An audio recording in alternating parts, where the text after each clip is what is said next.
The most magnificent car ever made. This is a 1955 Ford convertible. And when I was 16, I had one of those. And that was the first good car I had. I had a little 32 Ford before that, but this was my first good car. I was 16 years old, and I had a Elvis Presley hairdo and ducktail, and I had the big pork chop sideburns, and I had the black leather jacket and black denim pants and motorcycle boots, and I was just about as cool as a human being could get and still live. So me and my 55 Ford took a trip one time. I was living down in the middle part of Florida, so drove up to Georgia.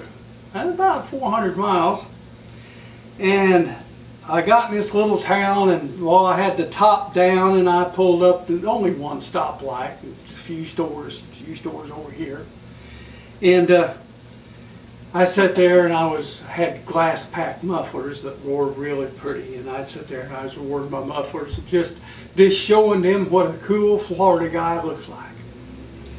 And up beside me pulled the ugliest thing ever made by man.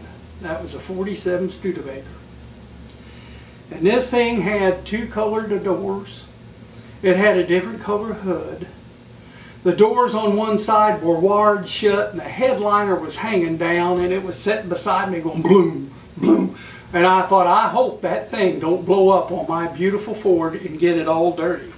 And I even felt terrible sitting beside such a horrible looking car.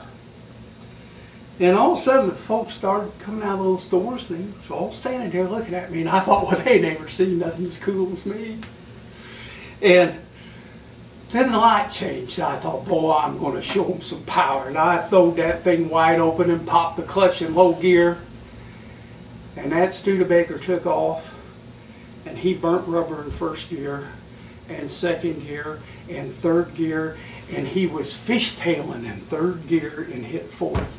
And that guy was done clean out of town before I'd ever went a block. And all them people standing there started horse laughing at me.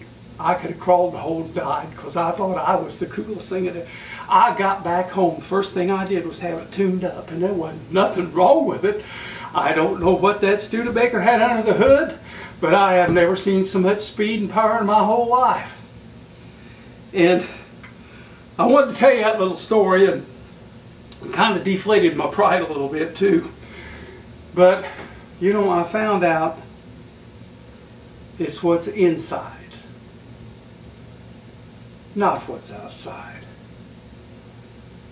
And sometimes we might go to church and be somebody sitting there in a $1,000 suit, and boy, you're so impressed, and there might be a little old lady sitting on that back pew just dressed, and maybe a little shawl on, and maybe that little old lady's got a prayer life that you wouldn't believe. Maybe she spends half her day on her knees praying for people and getting things done, because God hears the prayers of His people.